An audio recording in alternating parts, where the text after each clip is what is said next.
Thank you so much. And here we are, day number 4 at the African Esports Championship, the AEC. And you heard it there.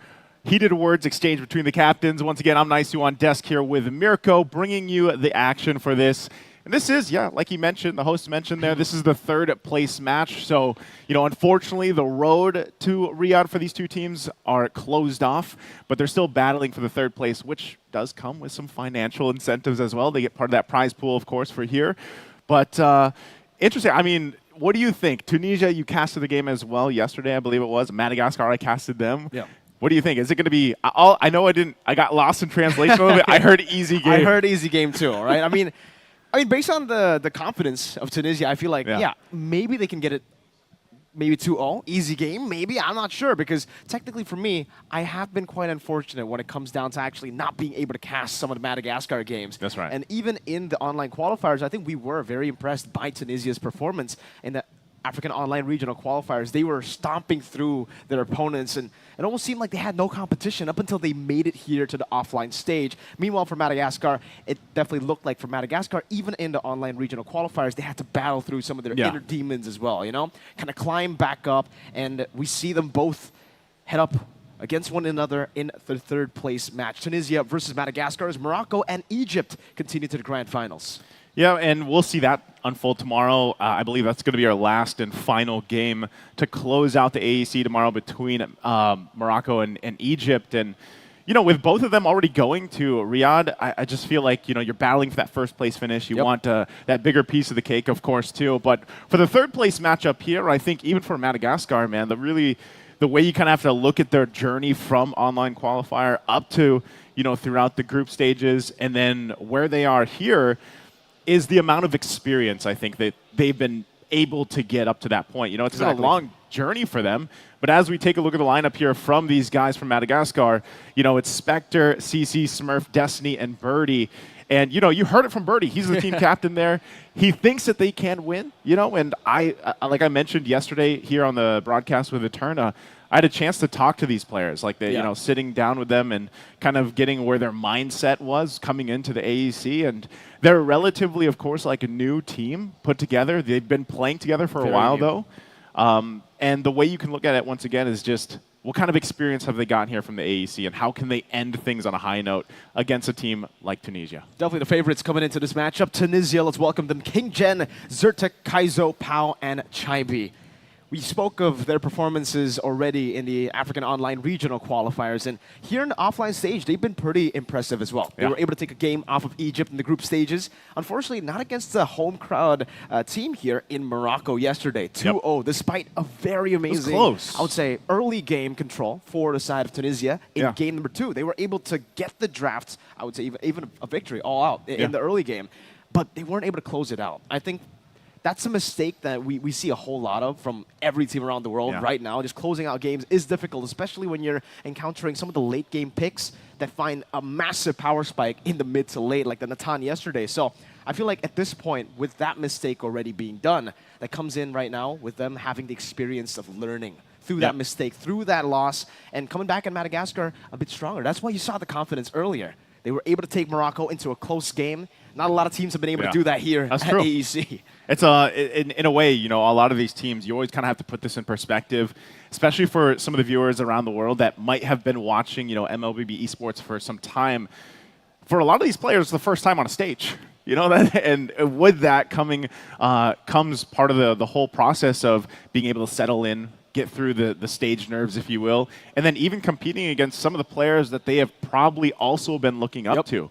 And this is every time we get to talk to one of the players here while we're here in this amazing event in Casablanca, Morocco, has been, they pointed out they do watch. A lot of these players have been watching. A lot of them do look up to, of course, some of the players that are competing here as well, like we mentioned with Morocco and Egypt, the amount of experience that they've gotten throughout their history of competing internationally. And, for teams like this, again, Tunisia, Madagascar, that's the hopes of some of these players, if they can get to that point. Because, again, when you look at it, like the way that they're playing, you already hit this on the head, especially from yesterday.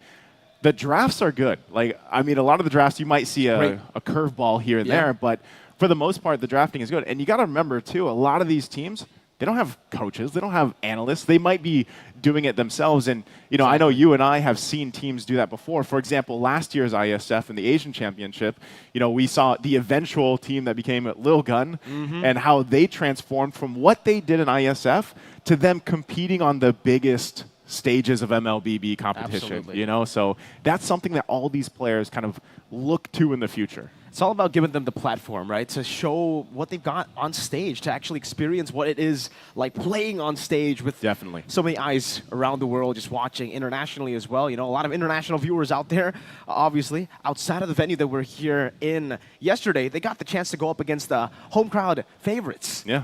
And that's a lot of pressure to play with, Naisu, you know, especially considering after every single kill that their opponents got, there was cheers. There's cheers. And every time they would get a kill, it would just silence, all right? So that was something that they definitely had to go up against. That was something that they definitely will take as a lesson here up against Madagascar. And now, I would say no pressure, really, right? I mean, for both these teams, at this point, they've really lost the chance. It's unfortunate, but it gives them the chance to, again, end the event at least with a win. Yeah, because at this, you know, with that being said, it's like, how do we take everything that we've got? Again, this tournament has been over the course so far up to this point. It's day 4, right? Day 4. You can actually, based on the games that they've played, the opponents that both these teams have gone through, I would pretty much chalk it up as, yeah, they learned a lot up to this point, and then this is the time where you kind of showcase that. You know, I would say, too, so far through the AEC, we've seen some of the most, actually, no, IESF in general and AEC, we have seen some of the most interesting lineups that we have ever seen. Interesting is a very good word to utilize, right? When we're talking about the drafts coming in from the African nations here participating in AEC. In the online qualifiers we saw from South Africa, I actually got to meet Doofenshmirtz just yesterday, who played the Yin Rome. And it does that's like how he introduced himself, actually. Exactly. I'm the guy who picked the Yin Rome. Yin mid as well with the Helker mid together, the double assassin combination in the mid lane. And hey, you spoke a little bit about the timing of, actually you spoke a little bit about the curveballs coming into the drafts. And yeah, it's been really impressive, interesting to say the least, to see these cheese picks getting picked up very early in the series. And I think it's great timing, actually. If you have a time to go for these cheese picks, to go for the curveball, it has to be game number 1 in a best of 3, or game number 3 if it does go 1-1. If it does, yeah. It's all about utilizing that surprise factor here because, in a way, this is something that we also aren't really used to, right, Naisu? When we talk about semifinals, maybe even finals, we're used to best of 5s, even best of 7s. Best of 7s. So when we get a game that is such a very high-stakes match played in the best of 3, that gives a lot of openings for some of these teams to go for curveballs, to surprise and to upset their opponents. And you know who's done that so well? Who? Off the top of my head. Egypt, right?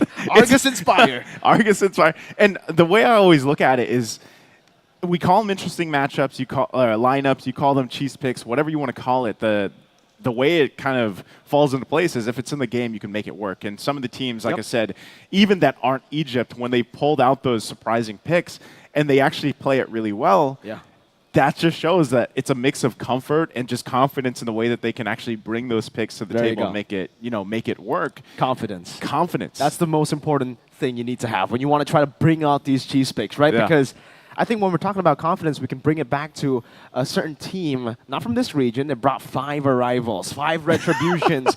And sometimes, yes, you understand the core game fundamentals, the core game mechanics to a point where Is that what we called it during then, too? Did we say that was confidence? That was confidence, yeah. We said that. I mean, that was literally the reason why they did it anyways, right? They were confident they're going to get the win either way, whether they want to use the meta strat with a horse, with the high-lows that we haven't seen as well here in AEC, but we have not seen anything too crazy, right? We expected maybe we could see the Yin, maybe the Helkert as well. We did get to see the Helkert, but so far, no rivals, which is great, by the way. No rivals. But we have seen an Argus Inspire. That's the craziest thing I was going to say, if we chalk it up to the craziest thing we've seen, it's definitely the Argus pick. Yeah. Aside from that, we saw or the Zilong pick. I was going to say, what do we leave it up to? Zilong, Argus, Layla? I think Layla's a bit more normal, right? At least Layla, we've seen Layla played in, in other regions as well. But the Argus, when's the last time you saw Argus? That's a good question. Competitively, and when have you seen it? Right? Zilong even in your ranked games, when was the last time you saw an Argus?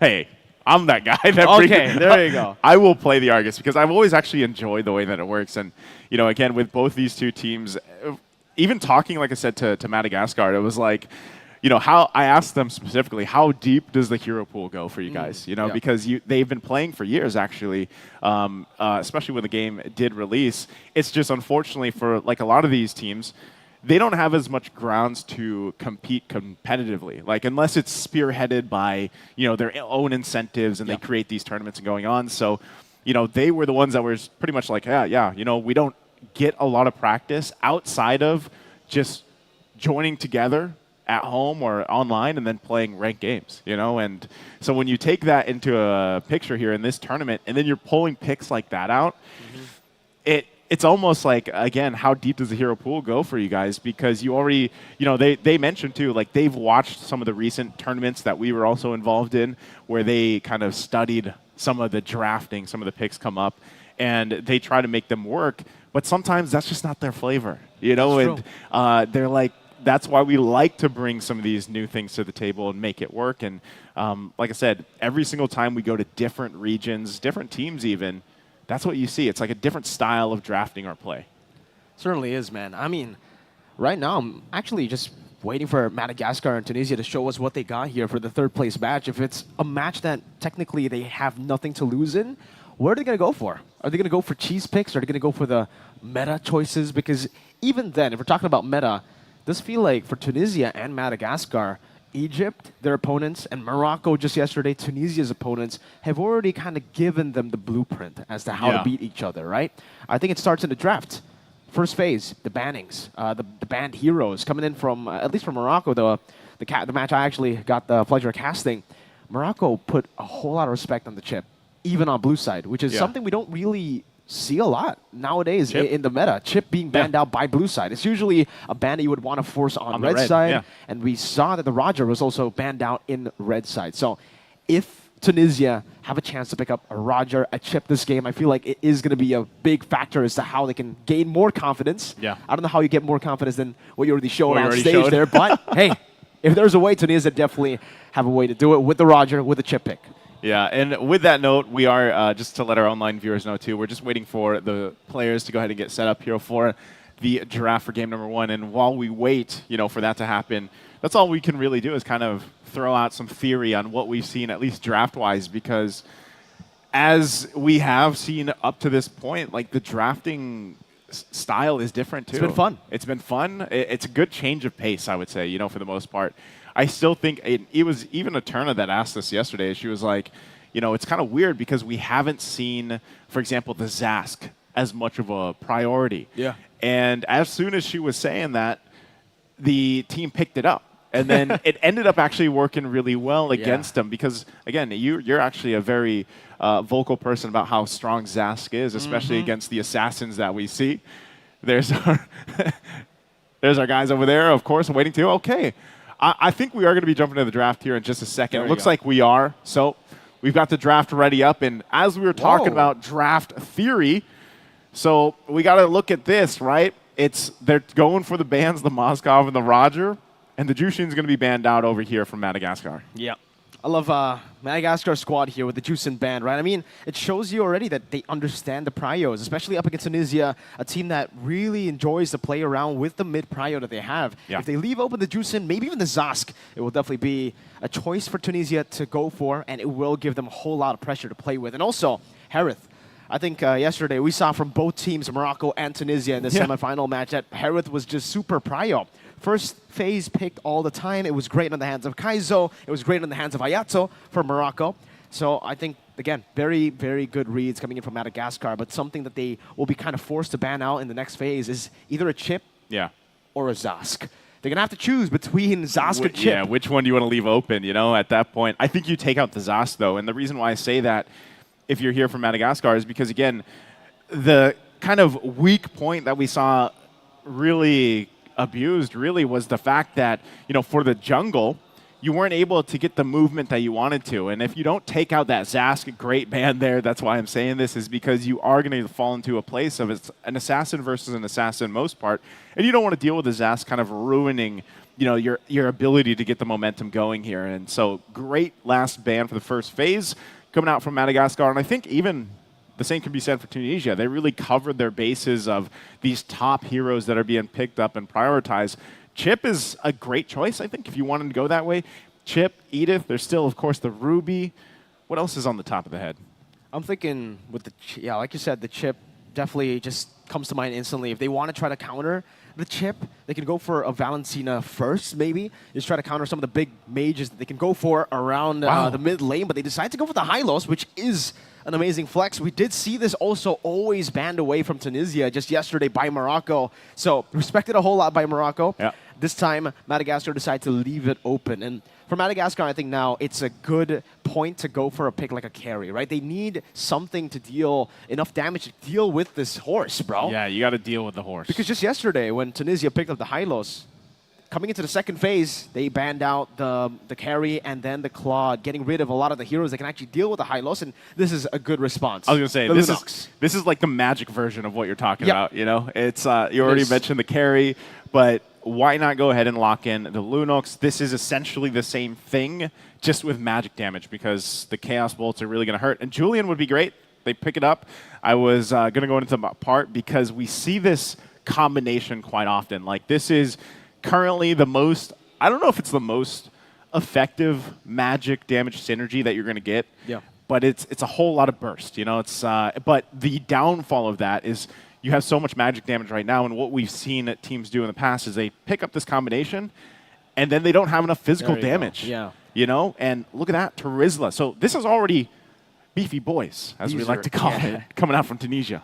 These are some very tanky dudes. And, I mean, with the Claude as well, some good late game, a good weak side of the map as well to play with. So the fact that they can already play around the first few neutral objectives with the Hylos and Turisla combo, and then they can obviously have the Claude just stay independent in lane. Just looking to farm, looking to wait for those item power spikes. Meanwhile, for Madagascar, it really comes down to scaling at this point, if we're talking about just the Lunox. Yeah. So we don't know where the Lunox is going to go. We don't know where the Julian is going to go, technically, because if the Lunox does get flexed into gold, there's a possibility we might see the Julian in mid. Yep. But let's say we take a look at the meta. It should be Lunox mid. It should be Julian jungle. And there you go. They pick up the carry as well. So they are doubling down on they heard you. Additional HP damage, percentage damage, going up against some beefy boys here. And I think it does fit in, right? The Hylos, you get a lot of value with these picks. The Turisla as well, who usually goes for the what I like to call as the cringe build. The cringe tank build, because you're just unkillable. You go in with the penalty zone. Yeah. You go Brave Smite, Queen's Wings first item. That's dirty. Oh. Right there. That is the build that usually gets on my nerves whenever I play marksman in my ranked games. Because he's, and then the passive, right? The Body of Smith passive. He already has damage reduction. Yeah, so, and then you build it. Okay, I get why you like to call it the cringe build. Yes, because, sir. yeah, that would be pretty irritating to play against. So, the answer, though, like we mentioned from Madagascar, this is probably about the best you can do in terms of, like, dealing with that tankiness, dealing with that durability, especially from the Turisla. And so how do you like, you know, how do you highlight the rest of these picks here? And I think when you look at it, you need tankiness yourself. If you're Madagascar, I'm not sure if they'll actually want to opt for this, but you could go, the Minotaur is still going to be open unless it's banned out. You've got a good option in the Grok as well. You can go some great setups that way. Or maybe there's something still up the sleeves in terms of that. Lolita, I'm not sure if you would want to actually pick Lolita up, but I'm wondering, because of what we've seen from Madagascar so far, they like the Minotaur. So unless this is banned out, I kind of expect them to go ahead and pick it up. But you can see the Yuzhong was the focus right now because of the fact that, what are you going to put against the XP lane? You know, typically we see what basic matchup. You could do a Thamus, you could do an X-Borg. Yeah, sometimes an Arlot even. An Arlot. Something to help you kind of deal with the forced initiations that are going to come out from Tunisia's lineup. Like, you're going to be playing against, like you already mentioned, Penalty Zone, Glorious Pathway, and you need to be able to deal with that. Yeah, counter-engage definitely is one of the best ways to deal with a composition like this. If Madagascar are in a position to go for an Edith, maybe they can still go for it right now. I mean, they have first pick in the second phase, in the second banning or picking phase. There's going to be a Vexana ban as well, so they might actually be looking to go for not just re-engage, but actual full dive here. Yeah. Maybe something like a Tigreal to try to force out some of the... Tigreal maybe, like the... Because Tunisia definitely are setting up for an assassin pick right now, right? Definitely, with Turisla, with the Hylos already, the Tigreal will be a great answer to the jungle, the assassin jungle, or the damage dealer in the jungle. And it might actually force Tunisia to pick up a hero that's a bit more tanky. And if they do that, it's going to put them in a tough spot. Chip ban, by the way. That's a very late chip ban. I was going to say, probably the latest we've seen chip banned out. it's the same as yesterday. Morocco, Tunisia. They banned out Chip very late into the second phase in game number 2 as well. But yeah, we'll see for Madagascar. Now they have a choice to go for the Edith. I think that's the safest choice to go for. They have flex on that as well. They can play in the XP, play in the roam. More magic damage. More magic damage too. If they want to stack up on it, right? If it's too much magic damage or true damage from carry, will be a bit more of value. It's a whole lot of options left open, especially with this kind of picks early on. There, I said it earlier on, Minotaur is a go-to pick for Madagascar. So that's going to be the option here for the roam. I would still like to see them pick up, another great dirt hole that's actually taken from them. I was going to say I'd love to see another XP lane option, great to go against the Turisla, but it's snagged from Tunisia. So this is going to be a jungle export. Right? This is an export jungle. We've seen this a whole lot, in my region. We've seen this twice, I believe, and the export jungle up against a tanky composition is usually great. But what it's great at as well is going up against a composition like this. Usually you wouldn't really think about the X-Borg up against a composition that wants to just deal out damage. But the thing is, you have that Faraga armor. You already have 2 health bars. You can play with that, plus the Netherrealm. That makes it 3. If you get an Immortality, you add 2 more health bars, and that's going to be 5 health bars you got to deal with. And for Madagascar, they decide on the Ruby to end up their draft, to wrap it up here. It's tough. And it's tough. It definitely is for both these compositions. I feel like for Tunisia, they have an easier road to get. They have an easier way to execute their game plan. For Madagascar, is a whole lot of scaling. It's a whole lot of build-up, and it's a whole lot of waiting for the mid-game power spike to hit. It's a whole lot of relying on a motivational roar to keep you together. Like, even with a Flask of the Oasis in this situation, I don't think it's going to be enough sustainability. Like, I mean, you might be able to dodge a little bit of the initiation, from maybe with the Brilliance, maybe you're able to get away with the Enhanced Sword and everything else, but I feel like the problem is working through, what do we think, 3 health bars essentially for some of the lineup. If you go Immortality first item, which is something that, X-Borgs tend to do. We're expecting 5 health bars by the second turtle. Well, let's see exactly what the game plan is going to be here. It's Tunisia versus Madagascar. The fight for 3rd place here at the AEC. Both teams will not be going to Riyadh, but what they can do is go out with a win, take the bronze here, the 3rd place for the African Esports Championship, and it all starts here in this best of 3. We'll see which team ends up getting the lead here too. Interestingly enough, real thing to note, Destiny rocking the Warcry emblem on this carry. Like, he knows, I have to go ahead and pump out that penetration, pump out the damage against this tanky lineup that Tunisia has brought to the table. And so, the way that they work around with that, we're going to see if that actually ends up working well. Again, carry needs some time to build up, scale up.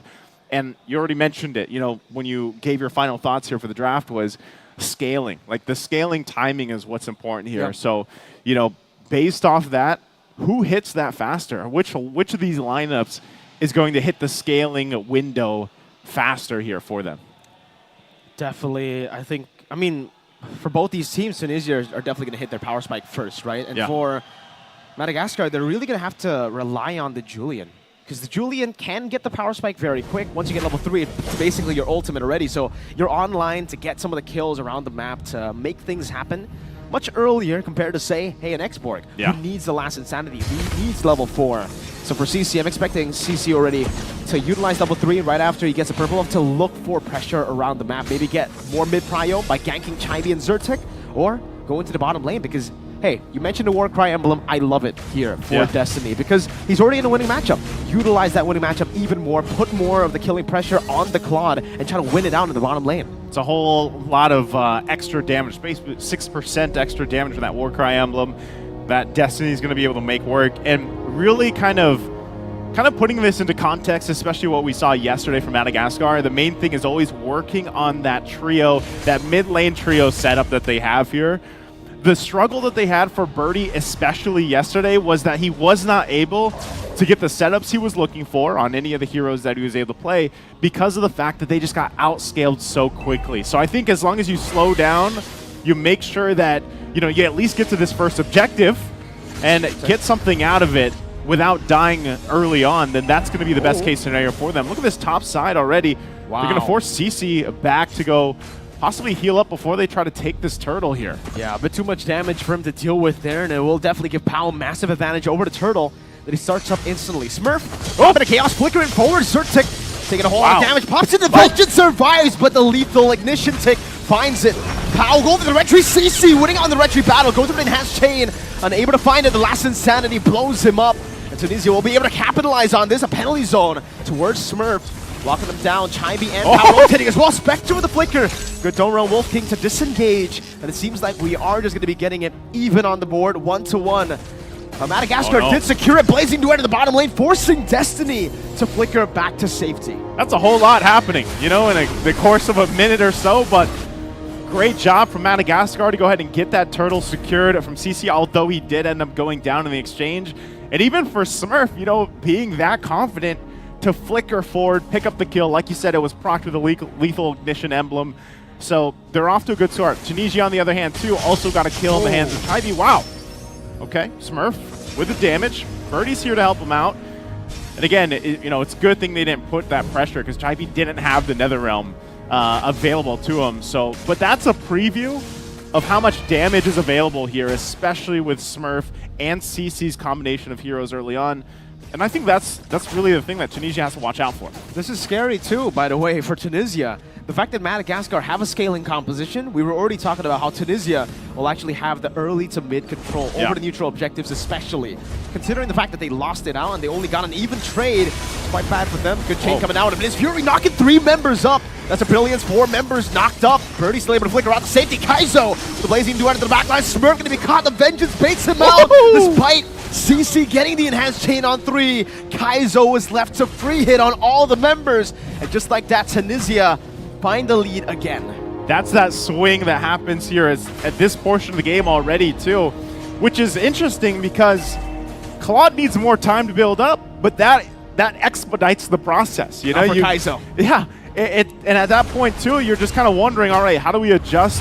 How do we adjust from that point? Because, you know, even when they found a little bit of victory there, it was Tunisia that came out swinging, got the better part of that team fight, and now turned things in their favor for this turtle. Chibi very low, gonna be taken down by Birdie. Gregorius pathway, CC with a steal again, but he'll pay for it with his life. That's a penalty zone to lock him down. Some of the fire coming down from Pao as well as they kite through their way, forcing the brilliance. Pao getting a triple. They might be going for the dive right now. It's a Maniac picked up by Pao in the 4th minute of the game. It's a shutdown over, but still, massive win for Tunisia. You know, at that point, he could have just stood there and taken that turret shot like a man because he just got a Maniac at under the 5-minute mark. Value indeed already, especially with this. You know, he's only got the War Axe too, so he's going to be building up next, and that's just a whole lot of gold going in his favor. And on the flip side, Madagascar is getting their first items locked in, but, you know, at this point, when you look at what's happening here in these early skirmishes and team fights, you know, it's kind of hard to already play against that AoE threat from Tunisia's lineup. And that's why one of the things that we were saying when the Minotaur was going to be picked up is it's great once you get the setup potential there. It picks up the Flask of the Oasis. You have some sustainability now. But trying to get the timings correct against the lineup that, you know, again, Kaizo hasn't hit his power spike. Exactly. And he's already doing a pretty good amount of damage on this Claude. Oh, so they're all going to go on King Jen, who decides to use a penalty zone to lock them down. And then flickering out. The Minas Fury with the flicker combo, though. Chibi rotating over with the Netherrealm. Those are some big resources baited out already. Birdie might be forced back. Pao has all the sacks ready. Last Insanity into the back. Boom! Spectre surviving with just a sliver of HP. Smurf decided to go in, but then gets punished as well. Pao getting another double to add on to the Maniac earlier. I don't know about that, right? I mean, I'm not sure about the game plan of Smurf in that moment, but I don't think you were going to be able to get any value out of it, even if you got the kill, unless it was just to try to take out Pao. But, you know, now that he's 6-1-4, look at this. He picks up the Radiant Armor now, too. So he's got good amount of magic resistance. It's going to help deal with that combination of heroes we were talking about between CC and Smurf. And so this is easy sailing for them for this next turtle. Unless I don't think CC's going to steal this one. He's already done it twice. So Tunisia will lock in that last objective. So they've got some time. They got about 2 minutes here to build up. Smurf gonna go down. Caught by the Blazing Duet there. It's a trade though. It's King Jen for Smurf. Definitely worth it still for Tunisia in my opinion, right? Yeah. Smurf mid lane losing out to the XP there. And for Tunisia, it's just a slow build at this point. They don't really need to go for anything too crazy. Kaizo can actually zone 2 members alone, and at this point, I'm actually curious if he's actually already hit his item power spikes. Chaibi walking up, trying to go forward the damage there. Ghost Bursters, unable to connect in time. Still, recall for CC. So he's got Corrosive Scythe and DHS, I believe. Just 2 items. Just 2. He doesn't have the Trinity yet. Wow. And look at this. I mean, you're seeing the damage he's doing here to Birdie even. And that's why they're going to go ahead and take this control of the purple buff. Wow. The Ghost Burster is doing a whole lot of damage. Zerk taking it back. He has the Vengeance too. Hey, it's a carnival ride as he gets knocked up there. He sees the world. That's Insanity. Pow. Just zoning them in the back. The Stampede connects, but Chaibi isn't able to drag them back towards the members of Tunisia.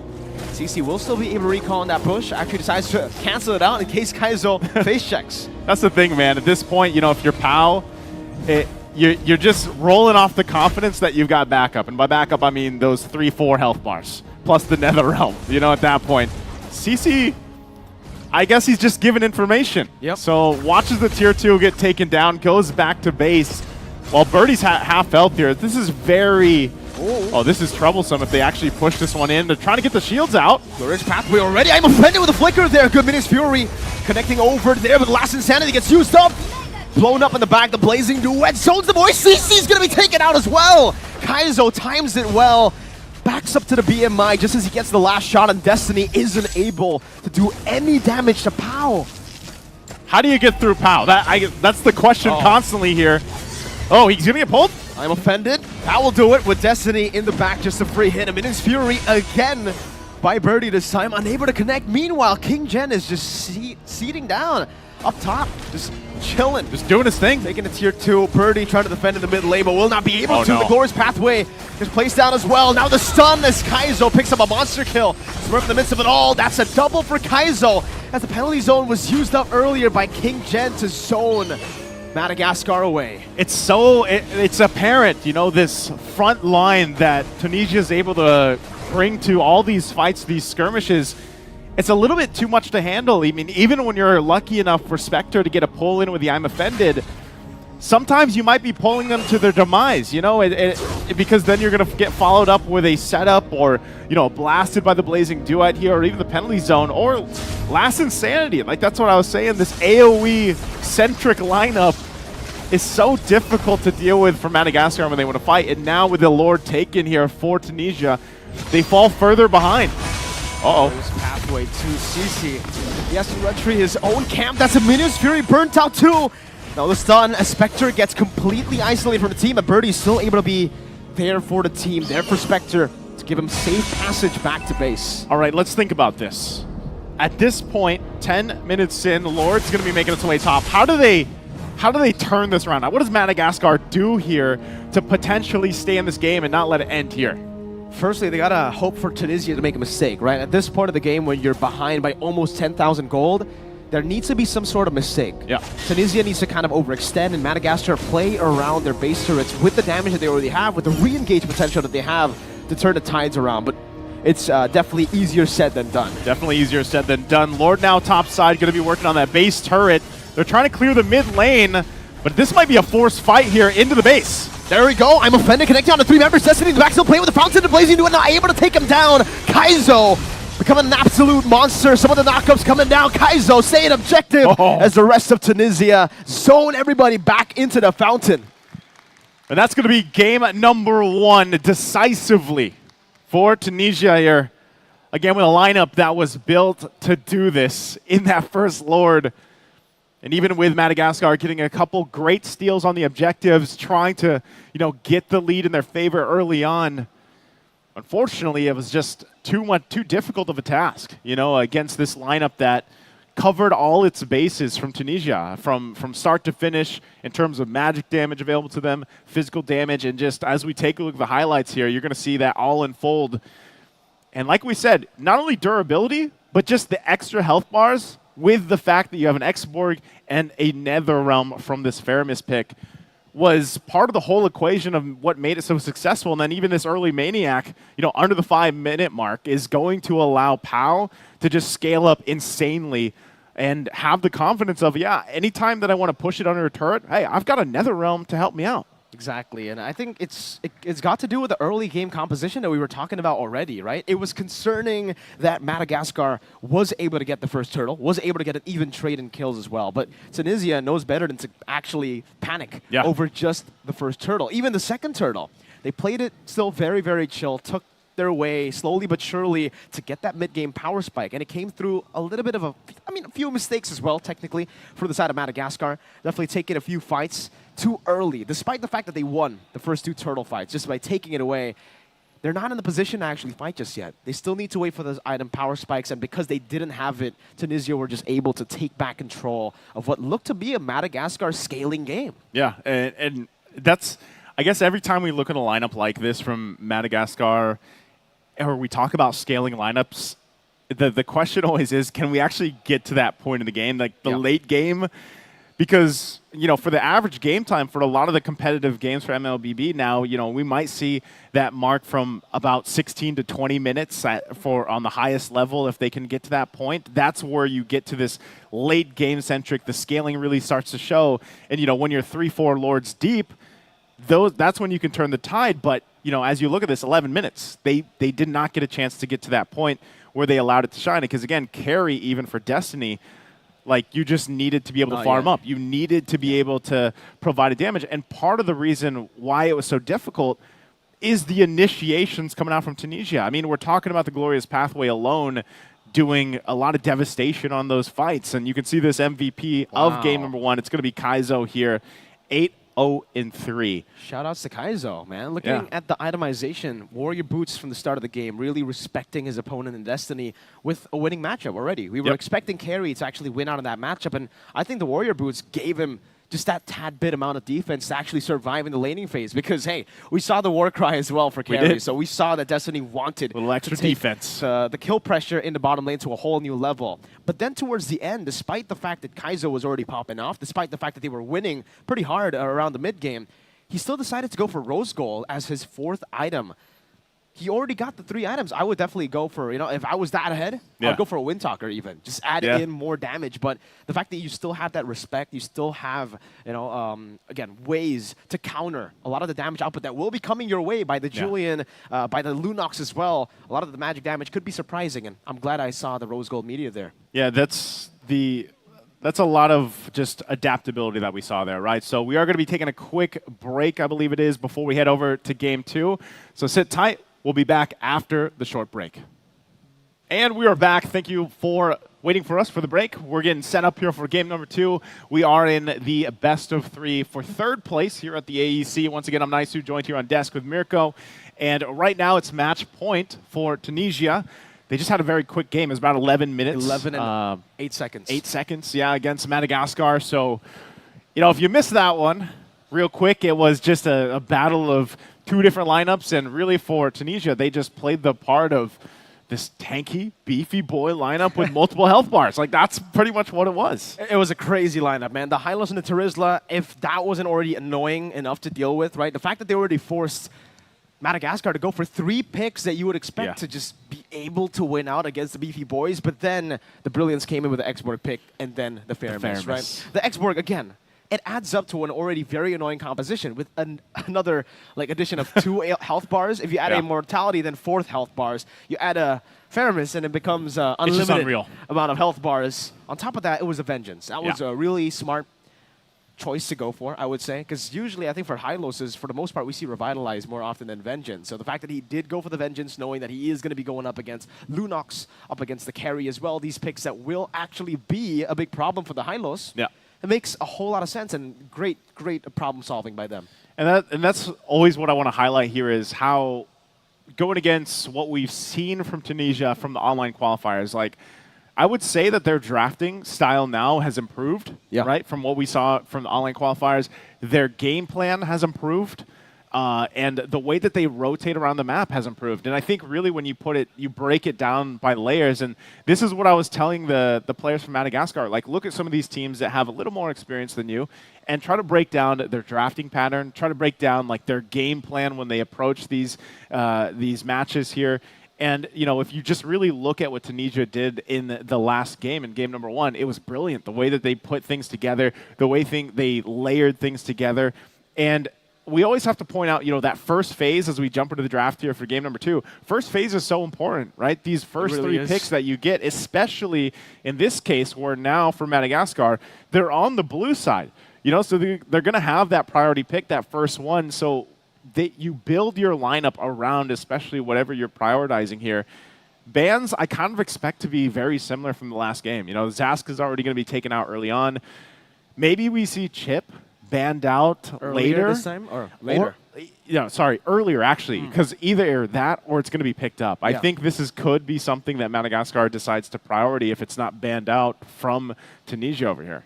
Agreed. I think for Tunisia as well, by the way, this is going to be a swap of sides. Tunisia this time will be on the red side. It will be Madagascar on the blue side. And it's still the Harith and the Zask ban from Madagascar. Tunisia is still sticking to the Roger as well. If we take a look at game 1, maybe they're going to go for the Ling ban as well. Here, just, stick to what works already. Yep. If it ain't broke, don't fix it. It's one of the big lines that a lot of teams like to utilize here. Despite being on a different side, having a composition like that, especially the high-lows, it definitely puts Madagascar in a tough spot here on blue side. Because this is usually the spot that you want to go for bands like that. The high-lows, more just respect. Yeah. But Tunisia also have a lot of picks that they can take away from them because it does feel like, it does look like Tunisia don't want to ban the chip again. Like you said, if it's not banned out here in the first phase, maybe one of pick them are going to pick it up. And I always feel like with chip being available, it's always kind of you got to toss it up because it is rolling the dice. Like anytime you pick up a chip, it's you know that once you drop the ultimate, which is the most utility that you can bring to the table, is the enemy team can come through the shortcut. So I think that's still going to be weighed between both the teams, like if they want to ban it out or not. The fact, too, that Ling has been banned out, like this could be a play coming out from Tunisia. They're like, Madagascar, if you want to pick up that Ling that I think we did even recall seeing them play it yesterday, go for it. We'll challenge you. And I think that's, you mentioned there's the Turisla band. You mentioned Hylos, man. Like, Hylos has been so good lately. Not just here, but just globally. Everywhere. Yeah, globally around the world. It's been a big pick, man, because not only is it a solid pick in both the roles, but it's a flex pick. That's what makes it super prio. And a lot of teams have been able to pressure their opponents just through picking it up once, forcing them to ban it out every other time. And now it is going to be the Ling ban. So Tunisia, at least there, they still have the respect given over, right? They're like, okay, you're still good on the Ling. We still want to respect that. The chip, though, however, there it is. Like we mentioned earlier, if Madagascar don't ban it out, they need to pick it up themselves. And this is going to be, I think, the first chip pick that we've seen in AEC 24, at least in the offline stage. Madagascar are going to be the ones to show off on it. We saw it yesterday. Oh, it didn't work well. Okay. So let's just go ahead and throw that out of our memory. It didn't work well. We haven't seen it yet. This is the first time. This is the real time. first time. This is the real first time that it's going to get popped up, and we'll see if Madagascar is worth taking that risk already because Moskov here, Hayabusa is also open. A lot of these assassin junglers have been continuously banned out. But instead, they're going to cover the grounds, go with the XP lane right away, and they pick up a Yuzhong, another hero that was banned out in the previous game. And it's such a good, powerful, strong pick early on just because of the fact that, think about the matchups for Yuzhong. There aren't that many that actually go toe-to-toe with him. And the fact that you already took out the Turisla yourselves if you're Madagascar, this is favorable, right, for Yuzhong. You pick it up right away. So I'd love to see them kind of have that in mind here on how are you going to counterplay those Dragon Form pressures that's going to come from the Yuzhong here. And how do you complement the chip? Looks like Julian's going to come up again. Don't tell me they're going to go Lunox again. I don't think so. Not up against the Yuzhong and the Moskov, right? It definitely doesn't suit their agenda here if they want to go for. I think at this point, they can go for the Hylos in the XP lane, though, not in the roam, right? They go for the Ruby instead, though. They put it in the XP. I believe the chip isn't really a flex pick, can only go roam, or I've only ever seen it roam. Can the Ruby go? Technically, it can still go gold or XP. They can still utilize that flex pick in towards the second phase of the banning phase and the picking phase. Tunisia, Moskov, Yuzhong. No Zas to be picked up here. I think at this point, usually the way to deal with a chip is a big kind of re-engage hero. I think the Minotaur comes to mind instantly, or something like a Carmilla as well. They would have so much AoE. If they stack it up on a Carmilla Curse of Blood, say, it could definitely give Madagascar a few problems if they decide to take that shortcut, but they take the easier route, which is the Minotaur, right? They already saw this as well last game, and Madagascar were actually able to get a few big sets, getting 4 members knocked up. So now it'll be an easier job for Zertic because they're up against a composition that relies on dive, that relies on these clumped up compositions and clumped up team fights. You know, I like it though because I always think when you have a chip across from you, like your plan is to let everyone come through the shortcut, we'll set it up. And so I was thinking Minotaur, or if they went for the mid lane pick, it would have been an Aurora. Maybe possibly go with the Aurora. You know, we actually have seen also teams pick up more AoE based, like Vexana is still open, for example. That's true. Even the Valentina there, they ban out the Clint. They're going to, so they're not sure too.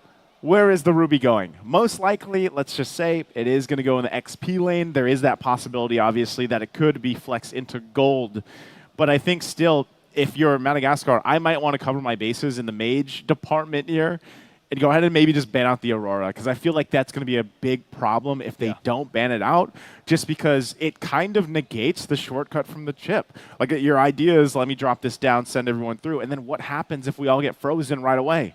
You know, that's not that completely takes your game plan out of the picture if you're Madagascar here. So I'd love to see them go ahead and ban out some of these mage options, because you already see Tunisia focusing in on the rest here that they can. And also going back to it, like what do they want to pick up in the jungle? Like with this lineup already, first 3 picks, you know, respect.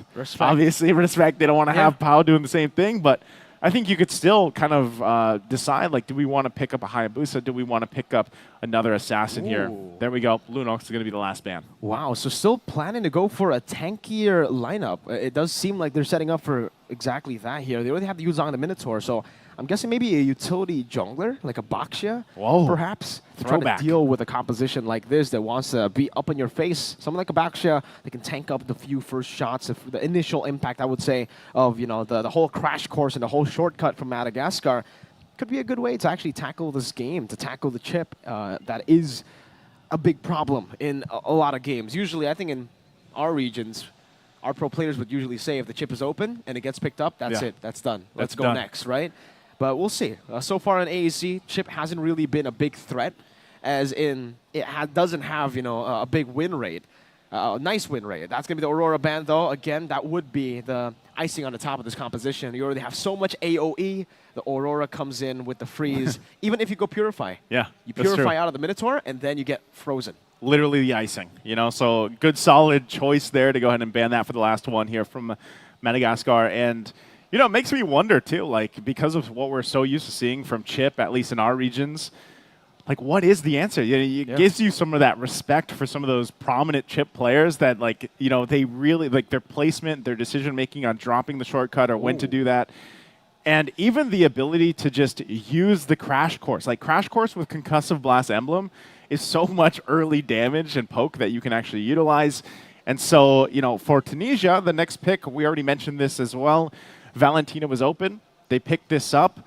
And so I wonder how this is going to work, right? What kind of ultimates are you going to be kind of switching around and taking here from Madagascar? Brody, this is what we saw yesterday from them. They did play a Brody yesterday. Again, speaking with them, this is one of the comfort picks in their hero pool. This is what they like to play with, especially when you're talking about some of these other options being banned out. The Moskov was already taken. Clint was another one, and that gets taken out of the picture. Lilia will lock this lineup in here for Madagascar. There we go. Some more mid-pressure, mid-pride to play with for Madagascar. The Brody, by the way, is a great pick against the Moskov. In the individual lane, amazing. Up against the Yuzong as well. This is a hero that actually does really well against the Yuzong. You can try to strike him down before he even lands with the Black Dragon form. But the big problem for the Brody has got to be the Minotaur. It's got to be the Valentina as well. And the last pick that we have yet to see, because if Tunisia go for an assassin, Brody, as you say it, depends on the way that the Destiny actually plays this Brody, right? If he saves a second skill up against a Nolan, then yes, you can do that. But it's very tough to save that skill when there's so many gap closing abilities from Tunisia, so many ways to be up in your face. At least for Destiny, it does put him in a similar circumstance as it does in Game 1, as it did in Game 1. It's a winning matchup still. It was a carry Claude. Now it's an even better winning matchup for him. Brody it's a Moskov. Brody Moskov. So as long as the team is able to enable the gold lane, play around the killing pressure that they have in the gold lane, I think Madagascar can get it done. If they don't, though, that's a scary comp that they're facing. 100% is, and I'd love to see this get to a game number 3 here, because The adjustments have been made. Madagascar coming in with a different lineup this time around, and we'll see if it's enough to go against, you know, the dominant game that Tunisia had just in game number 1 on how they kind of go along with that, because right now, match point for that 3rd place finish here in AEC. It's 1-0 right now, so Madagascar, they really have to show that they have nothing to lose at this point. Go crazy, go all in or nothing. It's game number 2, and it might be a Tunisia clean sweep. Game 1 was 11 minutes. If this composition snowballs, it's a bit scarier than that. I think it'll be even faster. Definitely, and as you can see this too, I think part of that, like I was saying with Chaibi picking up the Valentina, it's kind of like, what ultimate do you want to take? You can have your pickings actually for the most part over here.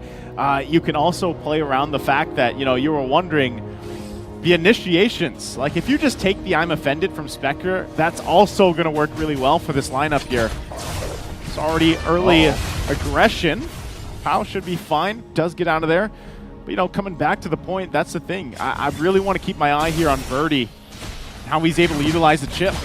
Good crash course up top. CC going to be rotating over as well. Enhanced chain. This time, it's Madagascar that strike first. That's 1-0 on the board. Already different to game number 1. Okay, Tunisia able to make something happen here. And now still Smurf, though, doesn't have the black shoes yet, so want to be careful. Get the flicker out from Destiny. And this is what you were talking about, too, with the Brody.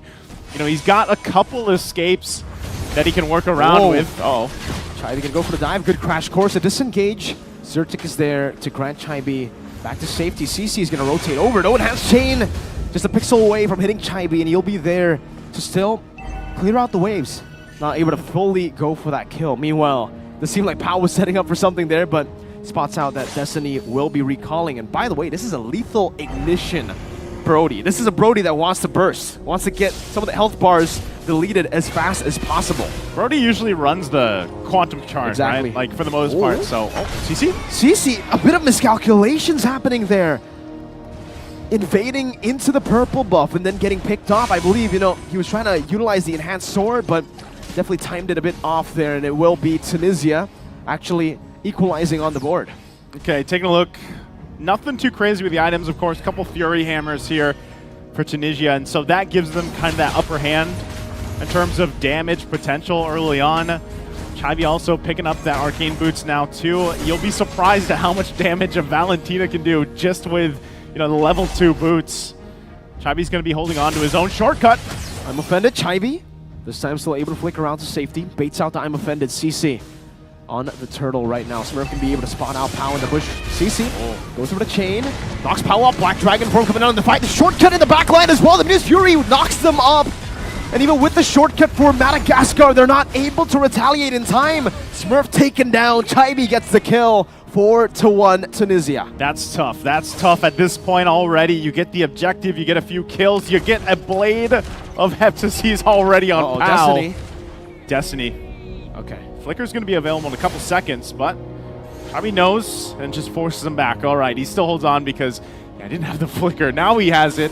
It's back online, but the fight for the jungle resources is going to happen now. Tunisia, they will go ahead and continue to go and put pressure here. Good shortcut now as well. Pao decides to go in, and Enhanced Chain knocks him up. Zertic going to be caught too, and that's a win for Madagascar. Shows you exactly how amazing the chip can be, and now CC picks up a triple on the back of a crash course from Birdie. That's huge. Madagascar. Great usage this time from Birdie. Probably the best shortcut we've seen between yesterday and today. Great usage right there. Hopefully he's able to go ahead and replicate that throughout the game, because Tunisia, they might go ahead and look to punish that the next time, but so far Madagascar, what that whole interaction did is what they lost earlier on in terms of gap. They've gained it back here. Blade of Heptases also picked up by Destiny. Here's Chaibi. Overextending a bit. Smurf decides to pop into black shoes. A forced error as Chaibi steals the torn apart memory, gets it in range, and deletes Smurf off the map, making him already use out a few abilities. By the way, now Skirmish CC getting the shutdown, waiting in the bush. Great assassination to equalize on the board once again. This one's already closer, right? I mean, it's very back and forth in the early game. That's great for Madagascar as they kind of try to just keep things from slipping out of hands here. Zertek gonna find Birdie. Birdie goes in with a crash course. And the shortcut too. Decide to all in on Zyrtec. That will be a kill over. And Smurf takes it away. That's all the resources used on the roamer, though. So that is, they can still look for a fight. Well, Turtle's up. It might just take this one. Just gives it the even for the objectives. That's the turret, though, too, for Madagascar. So they'll be able to get the turtle plus that turret in the bottom side. Should happen any second. There it is. They lock that in. So great, once again, at shifting things a little bit further, at least in terms of evening things out. It's about even now in terms of economy, and Madagascar, they're in a great position to go ahead and get some control the early portion of this game already, though, for the buffs. Menace Fury used up CC. Again, trying to go for the invade on the purple, and this gets picked off instead. Good, I'm offended, forcing out the black shoe. Smurf walking up on the turret, and now gets absolutely obliterated by Pao on the fracture. Doesn't even seem like he needed to use a fracture. Good Terrify over by Chibi, and that's a Sky Piercer, by the way. Picked up by Pao in the 5th minute of the game as he steals his opponent's purple buff. Man, you remember when we started the online qualifiers for Africa, and that's when the patch just came out? The Sky Piercer. The SPA. Pao. Indeed, Pao. Able to escape for now. Gets out of Donra Wolf King and now baits out the flicker from Destiny 2. Finesse. Slippery as ever on the Nolan, and they were able to utilize that pressure to get the mid lane. And like you said, SPA. Sky Piercer Abuser, Spear of Misery. Up top, Spectre forced to flicker. And, you know, those little instances of getting the battle spells down do play a part. Zyrtec might be in trouble. He doesn't have Luna's Fury. Does have the flicker. He is able to escape. Kaizo now going to be sandwiched over by Smurf. Good Spear of Misery grants him a bit more space to actually escape, but Zyrtec might be taken off. That's a Menace Fury popped in as well onto 3 members. Zyrtec able to find it. Turn apart memory, taking him down though. Chibi now walking up, gets the shortcut down. Pao with a fracture, dealing a lot of damage, but CC deals more. Turning it around once again. That's 3-0 for Madagascar. Wow, that was a little disconnected that we just saw there from Tunisia. I mean, even a little bit late to the party from Chibi, goes in, drops the shortcut when already the team was falling apart. So ultimately, that was a shortcut to the death there. And so with that, Madagascar gets a little more room to breathe, getting the tier 2 on the top side down. Great for them. Whoa! Black Shoe still ready, decides to pop it in. Kaizo's needs to be careful here. Doesn't have to purify the Black Dragon form, going to be used up by King Gen. Rotating over, gets the Furious Dive and the Petrify onto Destiny. No flicker ready. The passive on him. The Tournament Memory is there. Good, I'm offended. But Chibi is still able to get the kill down on Destiny. Didn't want to Tournament Memory earlier. Pao right there. That's King Gen picked up. Pao going to be falling as well. Kaizo barely escaping with Abyss Walker. Meanwhile, Chibi gets away with a dash. CC still chasing, gets the Scythe. Chibi going for the chain, immobilizing them. The Menace Fury used up, but not in time to save Chibi. Oh, Zyrtec, the only one to walk away, and Kaizo now on the top side. Madagascar's team fighting this game, so much improvement from what we just saw, right? Game number 1, and just like I said, it feels disconnected from Tunisia, the way that they're trying to play into these fights. Again, even Kaizo, you already mentioned it there in the fight. They're not going to get there in time, but yeah, Kaizo, like, he doesn't have the damage he needs yet, you know? He doesn't have the items locked in to make this Moskov really hurt. He's only got the Corrosive Scythe and the Golden Staff, still working on his 3rd here. And so at this point, you kind of want to pick and choose your fights, you know? You want to be very careful in the way you decide to fight against Madagascar, because right now, obviously, playing off the momentum they've gotten themselves, they're in a good position, and I'm actually impressed, too, how tanky Birdie is. A lot of times, he's just up there in the front. Yeah, you allow Spectre to go ahead and just maybe pull with the I'm offended if he uses the flicker or not. And this is a huge item being picked up for Smurf. The Ice Queen wand is there. Birdie, though. Okay, Chibi going to go ahead and take his own shortcut. So they'll go ahead and get prepped for that purple buff. They're trying to keep things together, but look at this. Pao, too, is going to get cut off. CC pops into chain, unable to find it. Birdie maybe was looking to go for a dive there, but it is way too risky to go for the dive. Pao still has the level lead. Spectre walks up, gets a Donor Wolf King flicker forward. Menace Fury as well, used up. Decides to actually put up the map now. Shortcut placed down. The Black Dragon for him, able to deal with Spectre. Kaizo still able to survive. Good flicker out. CC still looking for a Destiny. Gets rid of King Gen, buys the win of nature as well as Pao. Conceal is so far away from the team. That's a conceal to cut him off. Birdie with the crash course. Pao needs to be careful here. How is he going to escape? Tries to go to the bottom side of the map. That's a stun over. One more shot should do it. Destiny picks the kill up and puts Madagascar in a spot where they can actually go for the Lord. I think they might. I'd love to see them be able to lock this objective in continue to swing the game in their favor with the power spikes that they're seeing here. Very intense. I'm not sure what the second item is going to be for Zyrtec. You know, it looks like he's got the Flask of the Oasis. I had to look over my shoulder. He's got that locked in, so that's what we see there. He's got the Radiant Armor. He's got the Flask of the Oasis. And really, when you look at it, you're kind of questioning, like, do they have enough sustainability to deal with the team fights? Well, so far, Madagascar has made it very apparent that they don't. And so for Tunisia, if they want to come back in this game on the defense, they're going to have to hold it together, get a fight in their favor around the base, possibly just let the Tier 2s go, not get cut off by this lineup that Madagascar has, especially with a chip in their favor. So that's exactly what they're going to get in position to do here. Lord's still on the top side. They should be able to clear it out really well. They do have a Moskov, so that's fine. You're going to see this Lord get taken down pretty quickly while they try to manage the rest of the waves, but are they going to push it in top? Madagascar might go in with the aggressive. Does seem like they will be able to deal with the Lord. Not even utilizing the Holy Defense to deal with the Lord.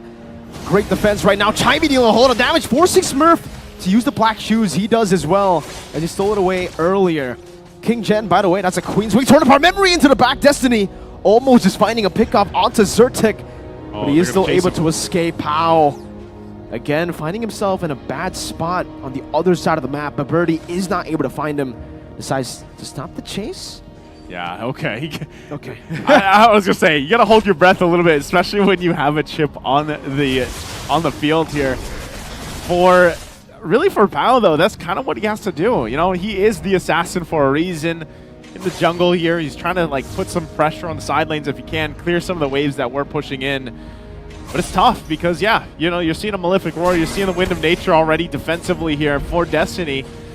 And it's difficult to get to him, and that's why I was pointing out the fact, too. Once Smurf locked in that Ice Queen wand, it's even more difficult for Tunisia to get into range because you're just constantly being hit with the blooms and being slowed. You know, and having the glowing wand, too, a part of that makes it even more of a hard time for them. So right now, it's kind of just, where do we find our moments? Where do we find these wins on the lane here? Do they just wait? Do they just wait for a Lord fight to go ahead and duke it out against Madagascar? Good positioning around the map. Not for Pao, though. Baited in earlier by Spectre. The Flicker comes in. Oh! Great maneuvers from Pao to escape from the shortcut. Chibi right there. I'm offended. Stealing it away. Spectre. Isolating for the team. Misery. Minute Fury coming down. Knocking 3 members up. King Gen with a dive onto the back line. Going with the Furious Dive. Able to connect as well. Now the Petrify. But Kaizo isn't able to find the Spear of Destruction. So King Gen, though, finds the kill. Kaizo might be able to find a Birdie in the bush. Unable to recall in time. Kaizo with the chase. Now with the Abyss Walker and another pin down onto the wall.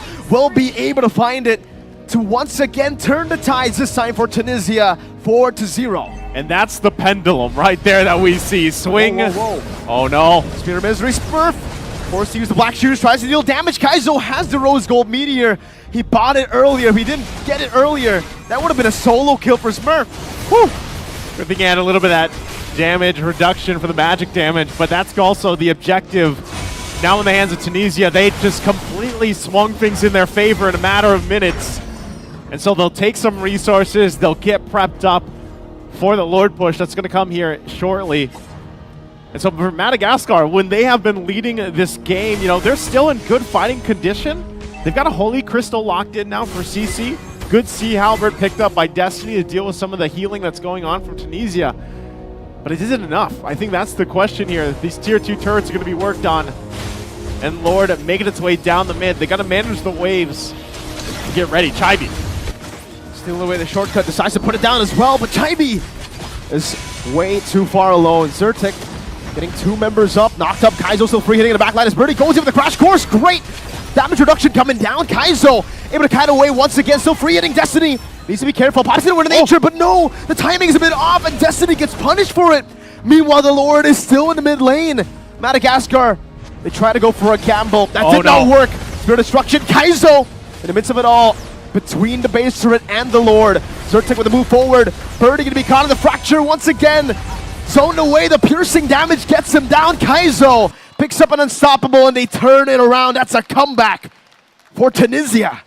And that's Tunisia getting 3rd place here at the AEC. Locking it in after a sweep against their opponents, Madagascar there. Congratulations to them getting the third place finish here. And a good fight from Madagascar, really showing that they did find improvements all the way from their journey of the online qualifiers up to this point. You know, unfortunately, against a force like Tunisia here, they couldn't pull through to a game number 3. But man, it looks good. Tunisia, a lot of just promise here too in the future for them as they hopefully, you know, we get to see more of them. They're flexing too. They got to feel pretty good about it because the performance in able to swinging a game back in their favor after being, you know, finding loss after loss in some of the team fights. Great for them to do that and turn that around as we look at the highlights here from this game number 2. Third place finish here for Tunisia. And that's the thing, you know, you see it here. They have to deal with the shortcuts. And Madagascar did a phenomenal job in the early game utilizing the chip. Birdie did what he had to do on this pick. Probably the best performance we've seen, at least on chip, throughout the AEC. And you know, Tunisia, they had to kind of adapt to it. They had to come up with an answer, and I think really as they waited, because they needed a lot of time to get to this point, they were able to pull through. And some of it, too, was, you know, there was some mistakes from Madagascar on trying to just go with some of these fights, and even in this, you know, Kaizo jumps in, finds these stuns, and tries to keep it together and tries to pull through the Mozkov pick, but that's the thing they had to play against. Around a turtle as well. You know, a few of these times, it does feel like the purple buff has always been a problem for Madagascar. Every single time they try to invade, they try to fight around the enemy purple buff, that usually is the turning point for Tunisia. Yep. First purple buff invade, that was Tunisia getting the kill on CC, kind of stopping the snowball from happening the first time around. And then when Madagascar got a massive lead, again, CC got shut down around the purple buff. And that gave Tunisia the opportunity to, again, prolong the game. And as that continues to go on, with a composition like this, with Valentina, a Moskov, and on top of that, the Minotaur, that needed to wait for a few of the items to be a bit more tanky to then retaliate with the Minions Fury. Yeah. We saw the almost 5-man up top earlier. If it wasn't for Spectre getting picked off, that would have been a 5-man knock-up from the Minions Fury alone. And it's the movement as well of Pau that really turned the tides around. It was the execution. Yeah. That shouldn't have happened. Pau should have died. Pau should have been picked off, but he decides, nah, I'm going to outplay the entire team, outplay, obviously, the chip. Birdie there couldn't get the crash course in time, puts in the shortcut, and everybody came in the wrong time, the wrong way. The wrong way. The wrong place. The wrong place, wrong time. You know, and that's what I was saying. From the early game, it was good, and then it just kind of fell apart towards the end of the game there with the chip. But player of the match here, going to be Kaizo, of course, 5-1-9. This time around, and you know, it was really just he had to buy his time to get to the point where he had, and you know, you mentioned the Rose Gold Meteor pickup too. Yep. That would have been him going down if he didn't have that. So once again, it's showcasing the game IQ to pick up certain items at certain times against certain lineups, and really that's what was showcased here from Tunisia. And you know, their journey up to this point. You know, I know they get the third place finish. Unfortunately, they don't get to go to WEC and Riyadh later, but I'm glad they were able to get to this point, showcase their skills. You know, I know this was a team, too, that when we got the first look at them during the online qualifier, we were like, man, these guys are impressive. Like, they're great. And who knows how they'll perform up in the offline event here in Casablanca, Morocco. Definitely. We got to give it up, though, ladies and gentlemen, for Madagascar. Once again, even though they lost, great performances here. And also for Tunisia, like you said, amazing performance. Amazing performance. Let's throw it over to the stage to the host, so that he can go ahead and welcome the winners here, break things down for us. So we'll go ahead and, of course, throw it over to the stage.